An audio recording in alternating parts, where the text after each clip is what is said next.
Have you ever seen something in a theater that you just couldn't explain? Or have you ever thought about if dying really ain't that bad? And do you spend sleepless nights wondering exactly what happened to Natalie Wood that night on the boat? If you answered yes to any of these questions, then it's time for you to exit stage death. Exit Stage Death is the chilling true stories behind your favorite Broadway shows, releasing bi-weekly on Tuesday starting May 24th. So if you want to find out which Broadway house is the most haunted, Talk about what killed our favorite Broadway flops, and learn about the murderous path of Mama Rose that took Gypsy Rose Lee to stardom. it's time for Places, actors. Thank you, Places. It's time to exit stage death. Welcome back, serial killers, for another deep dive into the files of Saturday Morning Confidential. I am talking about one of my favorite things today. I mean, I always say that. Everything's one of my favorite things. That's the point of a podcast, is so I can only talk about my favorite things. But one of my favorite people is here today. You've met him before. He's been on the pod back at the beginning, but he's here again. Folks, I have Danny Martinez, aka DJ Summers. Welcome back. Thank you. Well, it's funny because now I'm more Danny than DJ these days, but I appreciate the introduction of DJ. Of course, you know, it's branding and cross-marketing and things. So for anyone that missed your first interview with us, which I can't believe they did, they need to pause right now and go back, listen to that and jump in. Tell everyone who you are, what you do, and why today's show is so important to you. So the last time I was here, we talked about Power Rangers, and I don't know if you have like a Patreon that you post the video, but I'm in like my merch of the Mighty Morphin Power Bottom t-shirt. So I have my ass on my t-shirt today. But today, talking about Digimon, I have 6 Digimon tattoos. So I'm slightly an enthusiast. There's not really any Digimon behind me other than my Gatomon plushie. But I have both wrist tattooed with the crest of light and hope, and then on my calves there's sincerity and love, and then I have Angel Woman and Angel Woman man on my quad. So for me, like, Power Rangers and Digimon, being a 90s kid, go hand in hand. And back then, like, first podcast, I was the Mighty Morphin Power Bottom, and now being Danny, it's funny how like cheesy I try to like live my life by all the crests I have tattooed on me, rather than all the Power Ranger gimmick that everyone's used to me being a part of. I love that. I mean, I also growing up, I was the kind of kid that like Power Rangers was the perfect thing for me to get into, and then Pokemon happened, and like Pokemon was cool because everybody said it was cool, and even though I didn't play the games, I like it. But then when Digimon hit, at first everybody was like, oh, it's just a copy, but like watching it, you're like, no, this is so different. And it's, you know, because we didn't really have a nuanced conversation of genre at the point in the late 90s, especially as kids. And so it's one of those things, like, yes, it is part of that like monster catcher genre, like it is that monster partner genre, but it's just so much bigger than that. And I love that you have my 2 favorite crests on you, which is I absolutely love.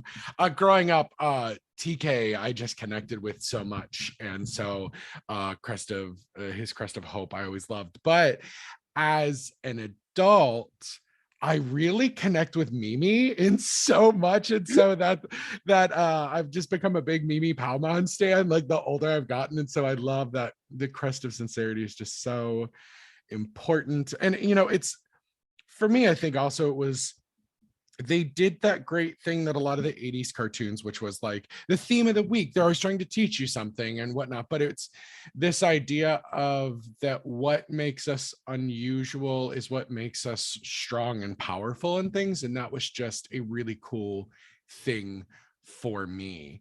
I guess that too, it just kind of, the two, again, it all felt very interconnected there for me. Well, and see, for me, that's why I love Power Rangers so much. And yes, I grew up on Pokemon as well. And I remember those conversations of, well, Digimon is just a copy because they have Mon being a part of it. And, but again, like, what Pokemon had mostly was just like, you had a pet. And especially being a fan of Power Rangers and being getting older and seeing the themes that Digimon has had, it's more of exploring different sides of you. And I think Digimon did really well at that, and TK has always been my favorite. My older brother and I are 4 years apart. So we, by default, we're Matt and TK.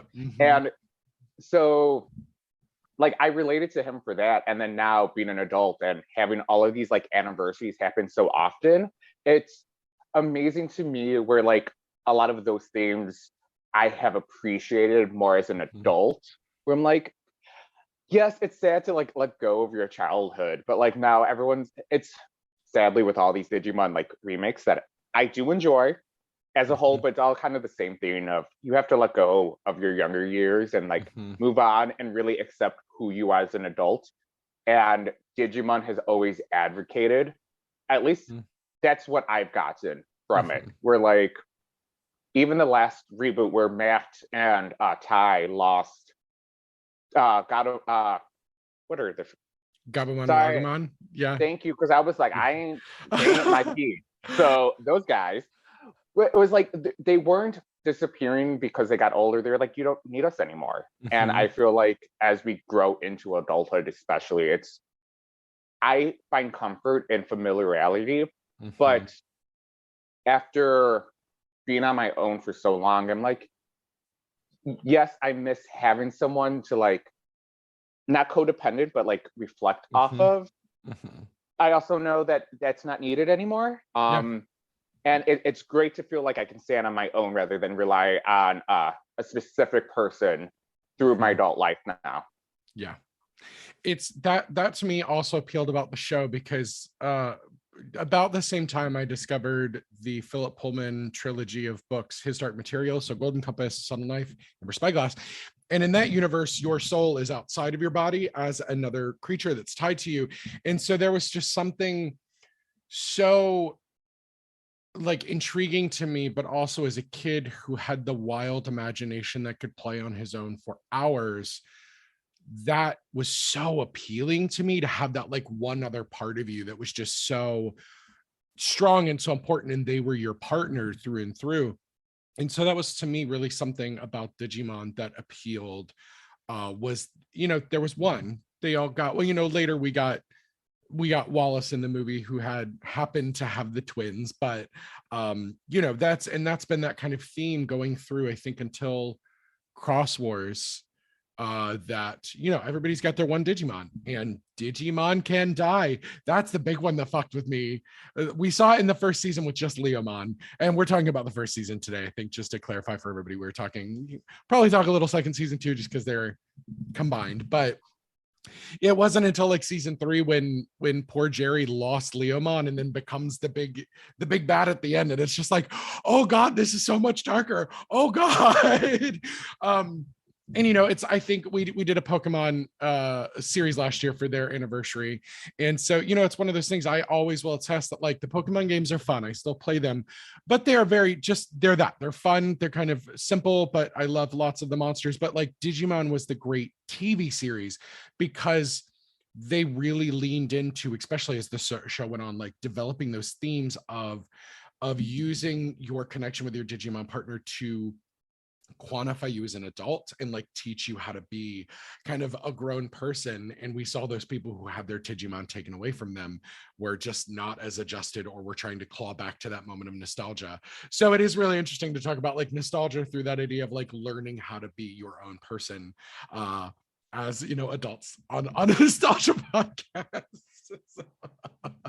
But I know for me, also like Pokemon, the design is always cool and they're cute, but the Digimon designs are incredible. Like they're either the dumbest thing ever, like you've got the like pile of slime poop, or the like sentient trash can with the bazooka, or you've got just like these decadent, beautiful, holy, angelic Digimon. And it's just this kind of such rich world, which appealed to me so much.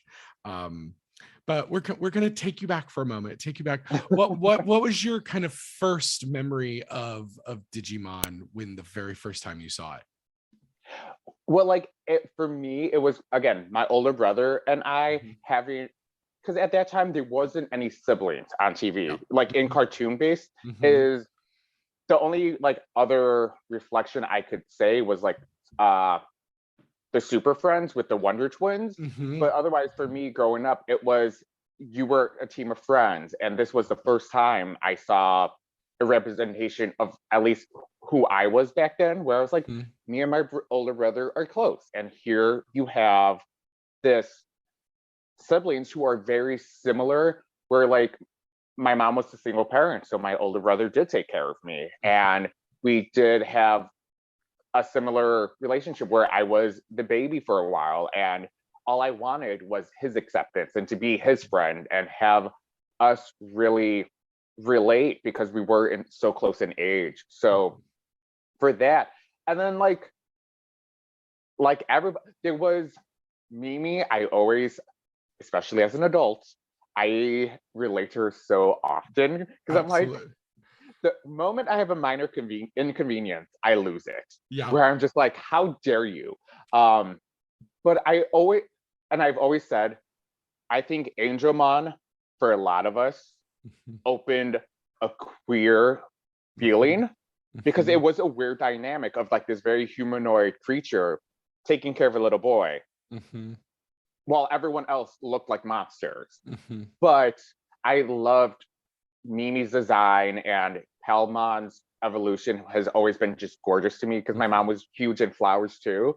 So like there was so much things that related to me from that first season, especially where it's just like, oh, my mom loves roses, and we have well, now she's Rosemon, but like Lilymon, where like it's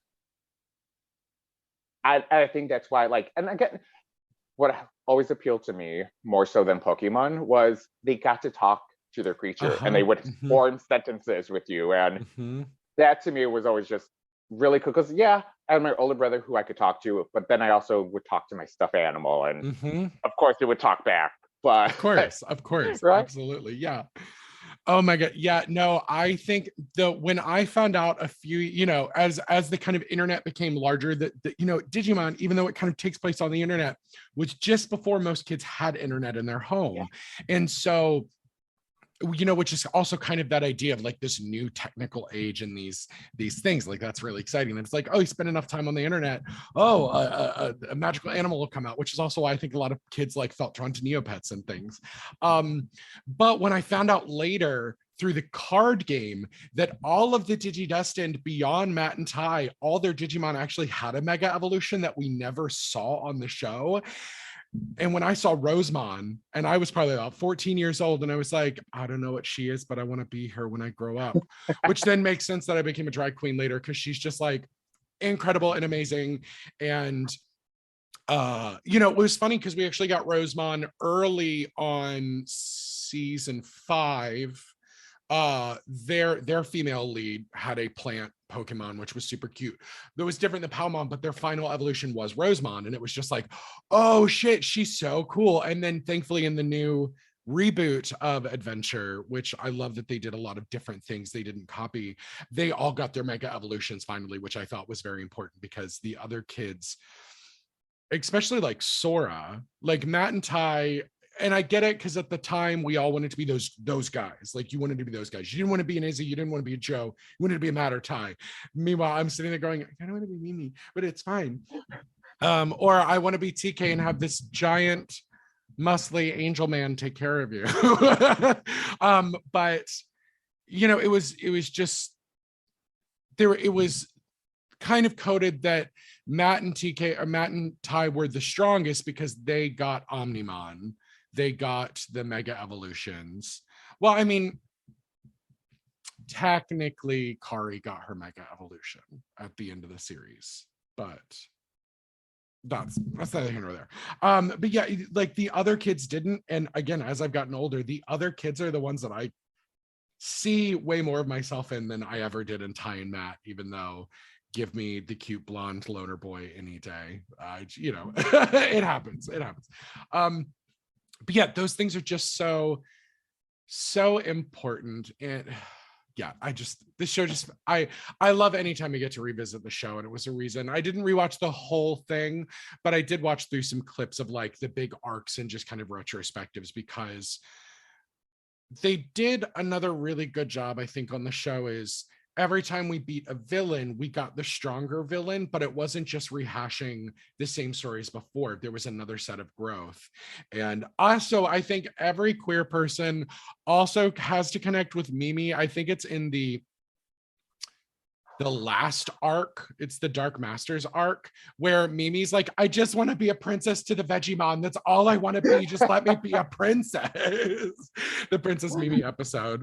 But there was just, I think it's also just I love anything with an expansive world building, and the other Digimon that were not the partner Digimon were just as important to the story and had their own stories. Like I don't think I've ever been as connected to a cartoon that I can really think back to as like in the first season where we lose Leomon, which is just like, he's such a cool character.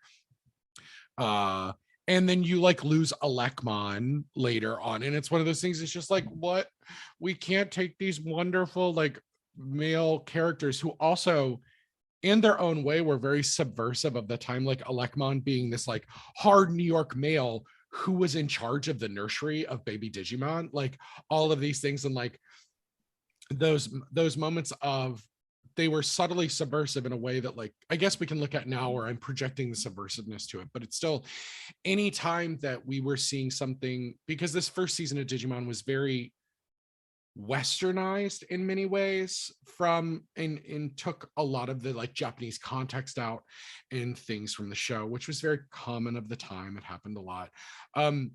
But there were just some of those kind of subtle things which were very subversive and showing, a female strength with Sora, and that it's okay to talk through your emotions and be connected as men and as women, as everyone in between, were just very kind of important.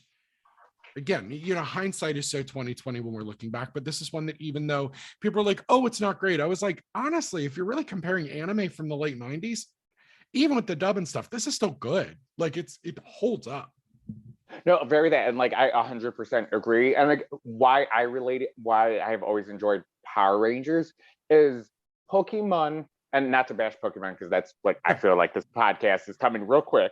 Pokemon had the typical male cis man be the lead and take over. At least with Digimon and Power Rangers, they always had a episode to show the rest of the team and show that if you are a woman, you can still take charge, especially with Sora. Like, yeah, Ty and Matt were great, but I think Sora really led the team, because what you had from and I never have been a fan of the person who's always shoved in your face in any kind of series.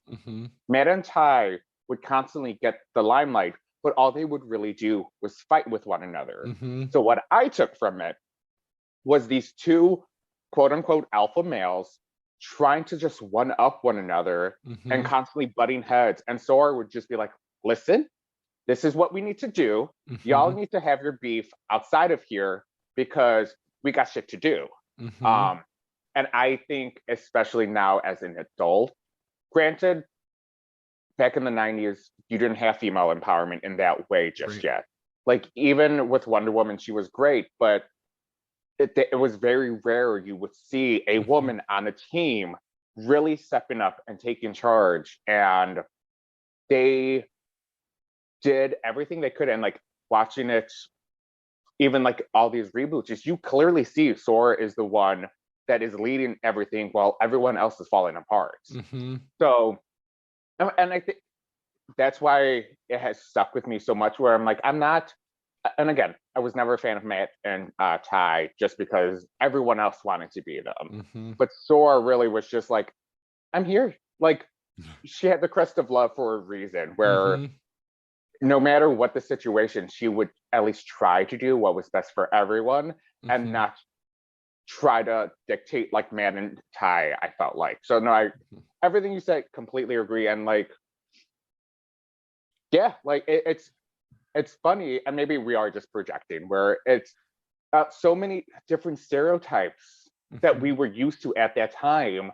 Digimon didn't think about it, where you had Leomon be in charge of the nurse, or Leomon, because he was also, he was the protector. Yeah, he was there the protector of the But like to have him be in a nursery with all these flamboyant colors, and you have like this masculinity to him, where I'm like, it's yeah.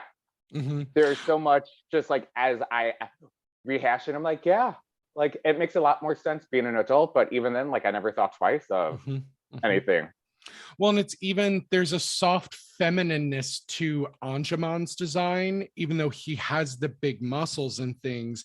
Very sleek. He has the beautiful long hair. There is that, I mean, growing up like evangelical myself, like he looks like what you would expect an angel to look like. He is the six wings. Like he's beautiful. And I love that his eyes are covered with the big helmet and things, but it is still, there is a litheness and a quickness to him that is traditionally not masculine, even though there is such a large musculature to him. It's just in design there, and a lot of that is also just, there's a different sensibility when it comes to Japanese design and Japanese characters and things. But it's just so interesting to kind of take that through and kind of how we work through those things with everything. And that is the thing that I think they kind of got right with Sora when they did the Digimon Tri movies. So it's, it's them in their early 20s. So it is 15 years later. It's a big difference. And when she's not around, when she's just deciding to disconnect from the group, they literally still all fall apart. And it's just like, have you all learned nothing in 10 years? What have you all learned? Nothing. Because of that. Though I will say, they did one thing in Digimon Tri that, again, maybe it's just as an adult queer person that I appreciated when, and again, it's later. So Matt and Ty do not have the tumultuous relationship, and they're very supportive of each other, which again, I think leads back to them leaning into the Japanese scripts instead of rewriting the scripts to work with just using the base animation they had. When they literally like hold each other's hand, and that is the moment Omnimon shows up. And it's like, it doesn't have to be like a romantic thing, but it is just that like support for each other. Though sometimes I like to go, they don't need Sora. It's fine. They fought for years because they love each other. It's fine. Again, just projecting. And I'm always just like, Sora, there's lots of people in the world. You don't need those boys. Is there anything, as you look back, especially queer people, I feel like we take in more media than anyone else, and just like the word, and we're very introspective about the things that informed where we were as kids, but still love them as adults. And like a lot of queer references and things are all media because that's all we had for a long time. Looking back, is there anything that you wished had been done a little different, or you think they could have done a little different, other than just like the Matt Ty focus, as an adult looking back? Well, I think like other than the Matt and Ty, like everything went really well. I didn't ever watch after the second season because I can't speak for there, but the first two seasons, I feel like they did really well at exploring new characters while leaving. And maybe that's why I didn't like the third season as much, was the first season would focus on everybody. And even when the first season got renewed for a second season, there was something more to learn from each character. And then when Avenger 2 came out, you at least had TK and Kari still be a part of the series, but you introduced a new brand who were completely different than the first series. And then they would sprinkle, they weren't cameos like back then, but it was so cool to see like someone you could relate to come back for the series for an episode. And I think they were way ahead of their time in that regard, where now anytime you watch like a Marvel movie, you want to know who's going to make a cameo. And back in the 90s, you had Digimon, who's just like, here's TK in high school, and Agumon still loves him. Like it was so smart of how they did those first two seasons that I think, I mean, the only thing, there are a couple times where America being America, they really had to censor stuff for no reason. Yeah.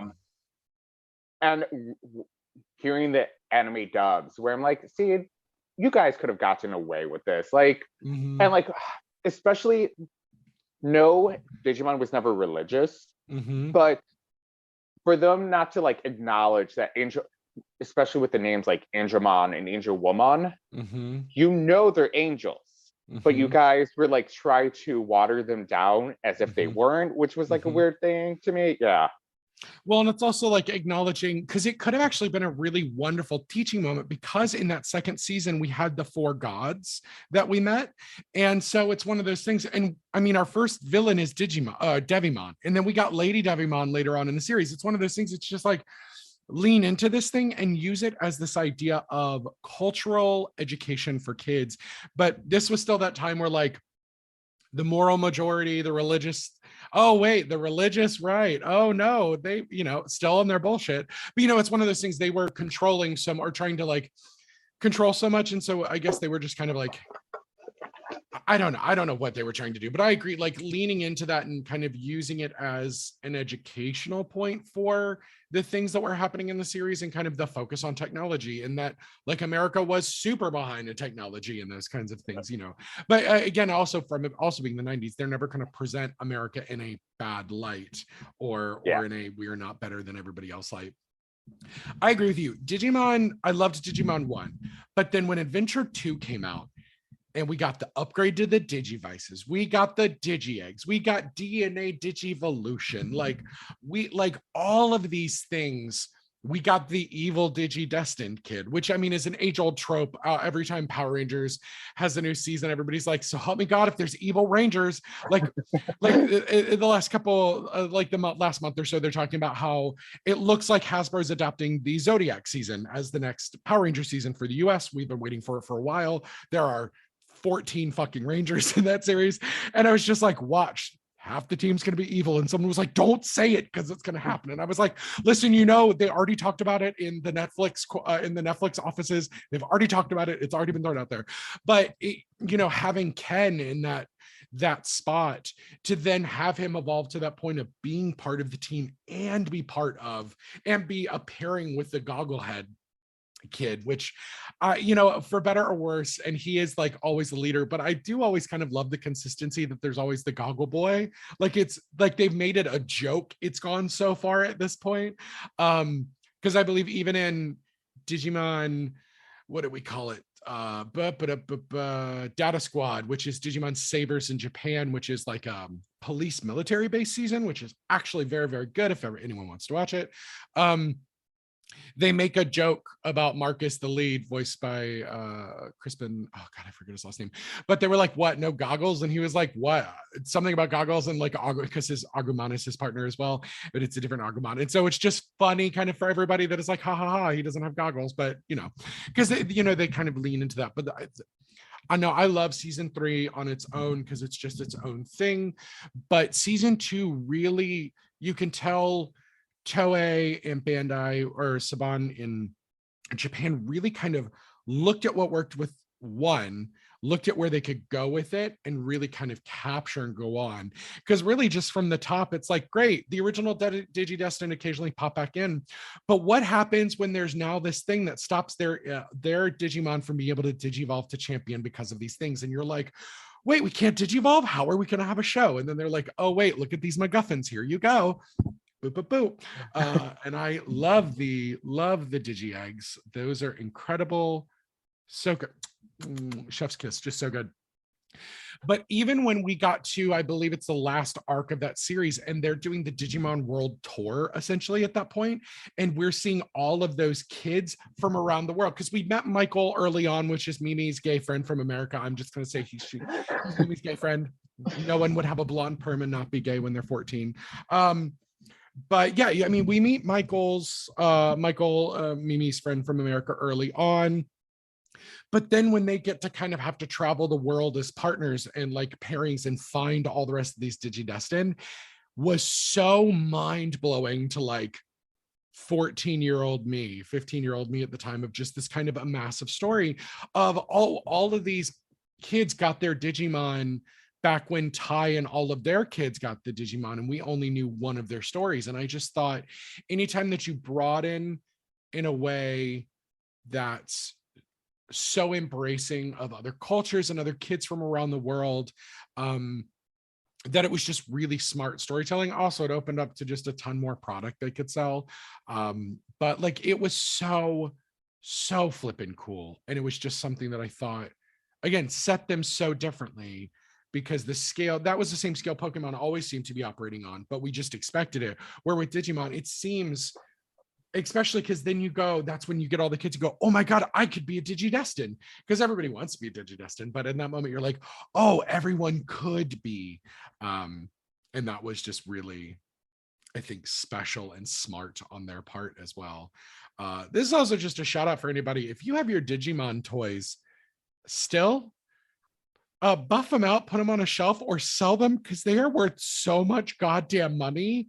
Like, those original Digivices go for at least $100, even if they're beat up and don't work. Like, they just go for so much money. I was so lucky that before a friend of mine passed, that he was like, oh, I found these 2 Digivices at home. I really like Tamers, but he's like, I know you love the series. Would you like this one? And it was a D2. It was Cody's. Gotcha. And I was like, I don't love the yellow and white, but I was like, I love the D2 because of course I had Ken's just haphazardly when I was a kid, and Davis's, and got rid of them. And now I wish I had not. But we're going to take a quick break to hear a word from our sponsors. Before the Wicked Witch of the West and those gals from Salem, there was Circe, the captivating and kind of catastrophic Greek witch who did more than just turn men into pigs. I'm Rose. I'm Kelsey. And I'm Gloria. Join us this fall on Circling Circe, the podcast where we talk about Madeline Miller's incredible book, Circe. We go through the novel chapter by chapter. We laugh, we cry from laughing. We swoon over Daedalus and other Greek hotties and talk way too much about food, life, and scented candles. I'm hydrated. I'm ready. You're pumped ready. to talk about Greek gods and titans. Let's do this. Lasagna is not supposed to be cool. It's supposed to be eaten hot, stupid. Who just looked at a cow and was like, hey, sexy, moo right over here. Like, It's 11:45. I need to go eat my liver. my Prometheus pate. And Granny's like, get out! We post every Wednesday, so mark your calendars Make like Scylla. Grab a sailor. and dive in. Find Circling Circe on Spotify or wherever you get your podcasts. Do we want to do an outro? Or Yeah.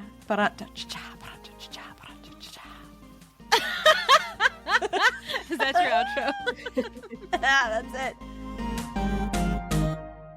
Welcome back, everyone. I am talking with Danny Martinez about our mutual love for Digimon. Welcome back to all the Digidestins. So, have you ever thought about what Digimon you would want to have as your Digimon partner? I think as a fan of Digimon, you have to. It's always been in between Gatomon and Patamon, just because they're adorable. Like, Mhm. I love cats just by default, and I love Gatomon. And plus, I mean, who wouldn't want to have a gorgeous creature as like the mega? But I do like enjoy birds. So Sora is always like, I would love a little bird that could talk. So if I had to go just by how I like to live, it would probably just be Patamon, just because like I try to be hopeful in like every regard, and the whole boom bubble, the way he says it is so cute. Where I'm like, Oh, bubble, pa! It was. It's so pure. It's so pure. right? Where I'm like, you're so adorable that I would love to have him. Because also he's just like a big loaf of bread with 2 giant, just giant wings. Like, he's so.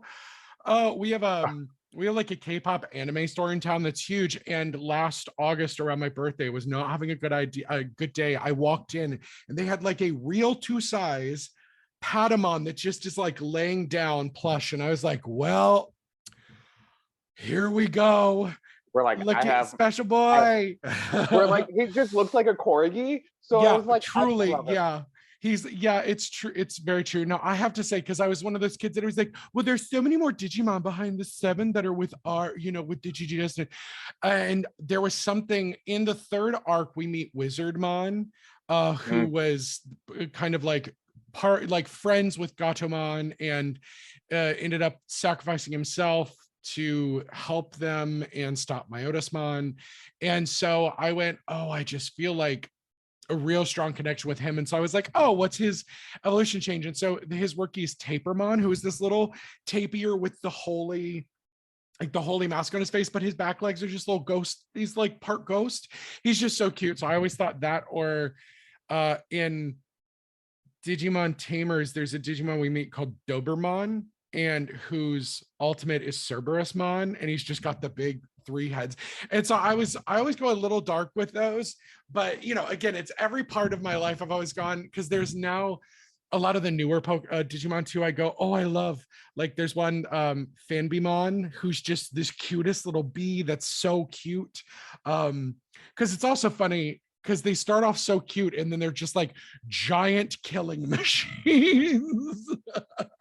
Or I mean, I always love a fun one like too. I love Palmons, and then also because I'm also a grass gay, so like I love any grass Pokemon as well. So it's one of those that's like the grass, the flowers, because in Digimon Savers Data Squad, the girl and her name is Lalamon, and she's just a little floating like pod, and she's so cute. And so we get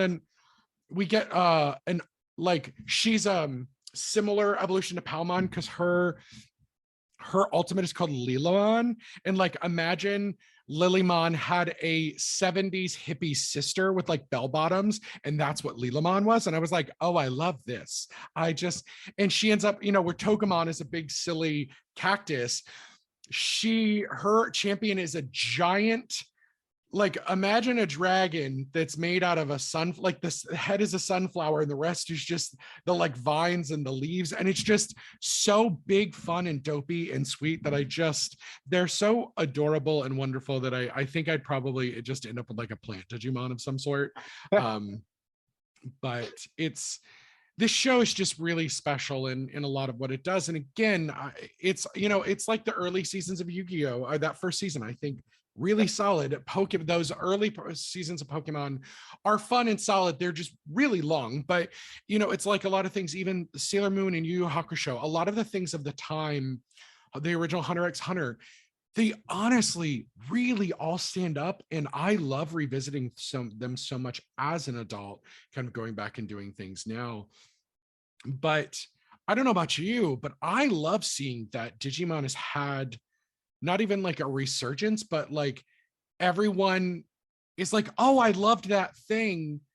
It's now that we're realizing it's like, oh, we can still love things that we loved as kids as adults. And so it's one of those things that like seeing Digimon merch out in the stores, or that we still have Digimon video games that are really good that are coming out, because they're actually focusing on the older player, where Pokemon, again, we're not bashing Pokemon, because I literally have my little Bulbasaur buddy right here with me. I've got my Galarian Ponyta. Like I love Pokemon, but it's one of those things that they're, they're part of a genre that exists, that they are, they're not even a yin and a yang to each other. They're just 2 parts of a larger genre.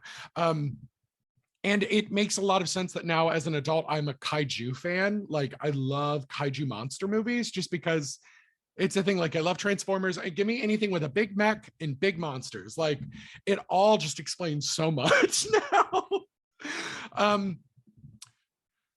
So is there anything for you that stands out as you've rewatched or just kind of revisited that you thought just was really special, or just really fun moments that you loved looking back now as an adult that you think just actually hold up really well?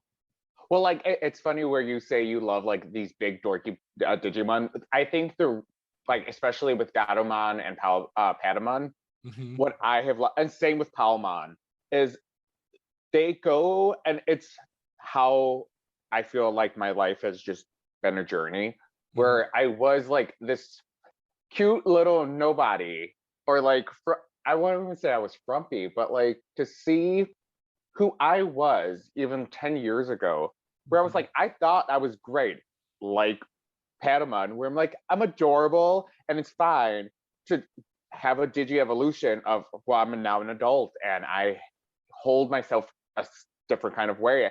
And I'm a gorgeous Angelmon. Like, you know, it's for me, those Digimon hold such a special place because I'm like, I looking back, I'm like, that is me. I was adorable, I was cute.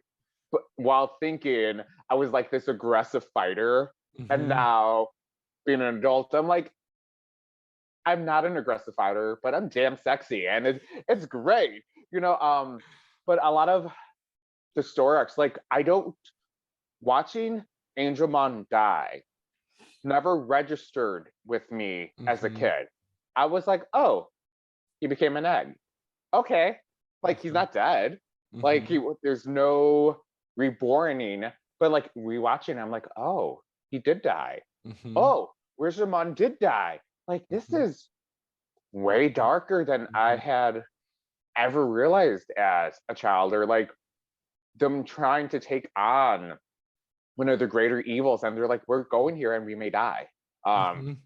Like not ever realizing when I'm like, these themes back then were so, they weren't dark at the time, but like Pokemon never fainted on the show. They would just get knocked down, and like here you had a show that would kill someone off, and that has always, like now again revisiting, I'm like, how, you know? Well, granted, if you get knocked down or like you feel like you died, there's a chance to be reborn and really become something greater than what you had been. And like again, just how I've lived my life, I've had moments of defeats, and now especially since leaving wrestling, it's me not knowing my footing anymore.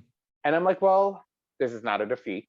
There's a way to have a digivolution and just become a new version of myself. And like Digimon, they're constantly changing. And it's not, for the most part, they never change for the bad, but it's the same person that you were. And now you're just happen to become a new person. Like, you know, and I think that is something that has just resonated with me so much as an adult now, especially just where I am in my life currently. Yeah.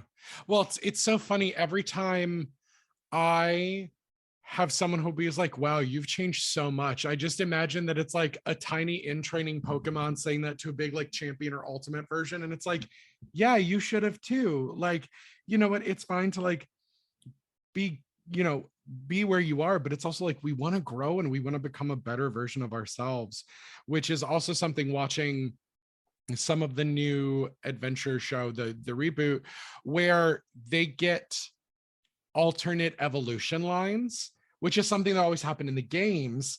But it's one of those things that it's like, oh, you can manifest the strongest parts of yourself in different ways, and the people that give you strength to become an even stronger person, or something that's more adaptable to the situation, which again, it's one of those things. It's these beautiful teaching moments that kids don't realize they're being taught, but they're these moments that when we're watching as adults, it's a really nice reminder to have that. Like, I think those are the moments where things like social media and having online communities is actually really good, because we can learn from each other and be reminded that we're really strong, and that in moments where you might feel so fucking defeated and so down and out, but you are so strong because you 5 years ago wouldn't have been able to accomplish that.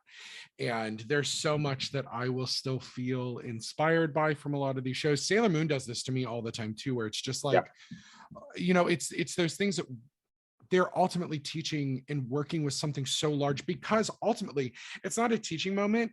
These are just moments about the human experience that we are all finding communicative, especially after a global pandemic, after, you know, major, we're watching our country kind of fall apart around us, where we've been watching our whole lives, because our generation are wildly desensitive, because we watched, you know, from our most of the moments of our births, like Operation Desert Storm on television, into, you know, the 90s, which was insane, and then into 9/11 and post 9/11. So we're so used to seeing this kind of conflict online, that it is nice to see it in a communicative way through the show, that I think they really embraced, especially with like going into Adventure 2 with the new kids. And I am excited to see we're getting one more, like, not reboot movie, but like one more of the Digimon Tri movies that's just about the 0-2 kids, which I think is really cool and important, because that was the one thing in Digimon Tri. It's not a spoiler because it's been out like 4 years now. But when those movies open with like all the 0-2 Digidestin like being thrown back and their Digivices shattering and stuff, and I was just like, what happened to my babies? What happened to them? What happened? You can't do this. We know they're fine. They were fine by the end of the series and they were found, but it is those things that remind us that we are so much larger than ourselves. And ultimately too, it's this thing every time that there's like a political movement and people are like, why are people rioting? Why are people protesting? It's like, look at the media we've consumed. Like for me, I can think back, like the earliest thing is like She-Ra, and moving forward, there's always a thing like the Digidestined at all times were trying to help the Digimon of the digital world against whatever like harsh regime was trying to overpower them. Like it was just a thing they were doing that, honestly, I'm shocked more people aren't always just, but it's one of those things that this is another example of media that really informed who we are. And kind of why we should always be moving towards helping other people, because it's not even like fighting the largest political fight, but it's just that idea of like, we need to help each other. And that is our purpose as humans, because we're always getting to that moment where we need help and we hope somebody is there to help us too. And I completely agree. And I think just as queer people, we do see the world very differently than a lot of the cis white people, where even with the latest movement of the banning of abortion, if you are not a woman, you don't know the actual struggles. And I can't say as man because I don't know, I'm not non-binary, but like I don't know the struggles of a woman. I can't vouch for that. So instead of saying, well, why are you upset?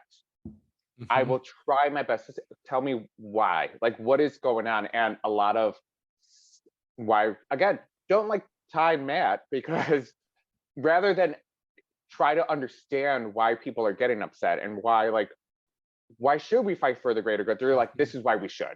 Like, I think this is what's best for us. And for Sora, as someone who was not she's a cis woman to my knowledge. I don't know what, I'm not going to assume, but it was one of those, like, she's advocating as a woman on the team where it's like, hey, what you guys are bickering about only affects you two. You're not thinking about the rest of us. And why being a queer person, I think, is so important, and why like these themes resonate so much more for us than you talking to some straight bro dude, because they're like, well, I liked it because the flashy colors, and I liked it because of this. Where I'm like, you didn't. Yes, it was great that you liked it for that, but like as a queer person, we do resonate so much. And it's funny where like, because now my old job, I was a single person in my position, and now being on a team of people who are not used to having someone come in and say, hey, why are we doing it like this? Like they're very quick to be get argumentative, and I'm like, I'm not trying to have an argument with you. It's me, help me understand the situation so we can have the best product that we're currently with, and I think for everybody else, and again, it's me projecting, and with Digimon is everyone wanted to be quick to like shoot them down because they wanted to ask, well, why is someone taking over? Like, we're not here to just accept things. Like, and again, as queer people, like by default, I think us existing scares a lot of people, and the Digidestined scared a lot of people because they didn't fit into the norm of what was happening then. And that is my takeaway from Digimon. Thank you for coming to my TED Talk. But with like, it's funny where, and again, just being a queer person and looking it back and so much nostalgia of things I loved, I didn't realize why I loved it. As an adult, I'm like, this makes sense. And this makes sense why it has resonated with me for, I'm now 31, where Digimon came out in what, 96, 97? 99. Oh, way off. Where for like the last 21 years, I'm like, okay, it's, again, and the whole digivolutions of just how I live my life and everything that it's great to see nostalgia come back and like trying to relay everything for everybody. But no, I completely agree with everything you just said, and it makes sense. It makes like everything you. Thank you for preaching. Preach, girl, preach. No, it is one of those things that when we talk about, you know, where we sit in our positions of power, because almost everyone has some form of privilege. And, you know, it's even us being able to sit on this podcast and have the time and ability to talk about nostalgia and things that we loved, you know, is a privilege. But it is those moments of, you know, whether, because, you know, I am a non-binary human, but like I present mostly as a very effeminate male presenting person. It's just kind of how the world sees me, unfortunately. But like it is still my space where, because you'll have, you know, I don't know if you experience this where you live, but like straight men will still be like, oh yeah, and say something really problematic, and then it is actually our place to sit there and go, no, I don't think it's like that, it's like this, or why do you think it's like that? And so it is those moments of, you know, it doesn't have to be a grand moment of throwing a Molotov cocktail or kicking a police officer in the teeth, even though I want to do that most days. You know, it's those moments of how do you use that privilege in that place for people who need it, or like as queer people, queer men specifically, like women stood behind us through the entirety of the AIDS crisis. And like women have always been a very quiet part of the queer community or allies. And like even to the point where like lesbians have been pushed out of like queer spaces in so many places. Like I think I'm not exaggerating when I say this. I think I was listening to a podcast the other day.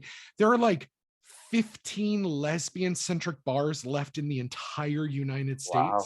15, because like at the beginning of the pandemic, there was only like 50 or 60 in the entire country, where, you know, in New York City alone, or Chicago, LA, you've got, you know, you've probably got 20 gay bars within a 4-mile radius of each other, depending on what neighborhood you live in. So it's one of those things that, you know, you don't need to stand up and do the most extreme thing, but it is one of those things of you can stand by and watch something happen, or you could stand up and do something. And it's really our place to stand up and do something, which is something that I do believe the show kind of taught all along the way. Now, if someone maybe remembers the show, or they have very fond memories of maybe the first season, second season, what would you say to anybody who's thinking of needing that show to go back to and visit? Why would Digimon be that show to go back and visit? What I have always, same with Power Rangers, is these, for me, were the first introductions of just representation of everybody. And I think a lot of other media didn't have that back then, to my knowledge. Again, being a 90s kid, all I saw was like Saturday morning cartoons, and why X-Men does stand out so much to me as well. It's, you have all of these different people who typically everywhere else would never get along, but here's this theme of, hey, we're 5 different people or 6 different people, or I think the X-Men had 7, of we're here because we're all different, and we're all here just trying to fight what we have as a specific theme. And like, again, being a queer person, I don't know the struggles of like, I am a very masculine presenting male now, but in my early 20s, I was very feminine, and I'm a person of color. So trying to relate to someone completely different was very hard because we didn't have a mutual goal. And like being a 90s kid, at least I had something to like, being a nerd, like we have one passion. So if you're going to go back and take away, it's, there's at least someone there that I feel like was seen. And as cheesy as like the core values of the show have been, of like, have a like quality or have a sincerity quality to you. It's, if all you see yourself is very sincere, at least there's someone like you can relate to. Or if you think you can't, and again, for me, it's, I've never wanted to fit in with a group that was just like me. I have always said the best way to learn and to grow is to befriend somebody where, yes, having mutual interest is great, But how do you grow if you're hanging out with a group of people that are just like you? You know, and I think a lot of like Power Rangers and Digimon and the X-Men is everyone was so different, and like everyone would grow because everyone was so different. I love that. Yeah, I could not put that better. And also, I think we've tapped into with the like of a very specific like 6-year age gap of people of the queer trifecta of being Power Rangers, Digimon, and X-Men. I feel like there would be something there. I'm sure we could do a study that would figure it out. But Danny, thank you so much for being on the show with me. I appreciate it. But it was great to see you or like be on here again. It's been Yeah. a couple years. Yeah, it has. Yeah, it's been quite a while. And so can you just tell everyone at home where they can find you online if you would like them to find you online? So I'm still DJ_Summers91. I'm debating changing my Instagram handle again. Or you can go onto Facebook at Danny Martinez and find me that way as well. Perfect. Well, thank you again for being on the show. Of course, thank you. Hey there, Screen Beans. Have you heard about Screen Snark? Rachel, this is an ad break. They aren't Screen Beans until they listen to the show. Fine. Potential Screen Beans. You like movies and TV shows, right? I mean, who doesn't? Screen Snark is a casual conversation about the movies and television shows that are shaping us as we live our everyday lives. That's right, Matt. We have a chat with at least one incredible guest every episode, hailing from all walks. We've interviewed chefs, Writers, costumers, musicians, yoga teachers, comedians, burlesque dancers, folks in the film and TV industry, and more. We'd be delighted for you to join us every other Monday on the Certain POV Podcast Network. Or wherever you get your podcasts, fresh and tasty off the presses. What? That's not. Can I call them Screen Beans now? Fine. Screen Beans. So tune in and we'll see you at the movies or on a couch somewhere. 'Cause you're all Screen Beans now. You will be mine. Aurora. Saturday Morning Confidential is brought to you by Dreamer Productions and is a proud member of the Certain POV Podcast Network. You can find us on Facebook at Saturday Morning Confidential, on Instagram at SMC Pod, and on Twitter at the SMC Podcast. You can find all the shows that Certain POV has to offer at certainpov.com or also on Patreon at Dreamer Productions, where your donation of only $2 a month keeps constant programming coming in and supporting our new shows as we go throughout 2022. Now join us again next time for another deep dive into the files of Saturday Morning Confidential. CPOV. CertainPOV.com.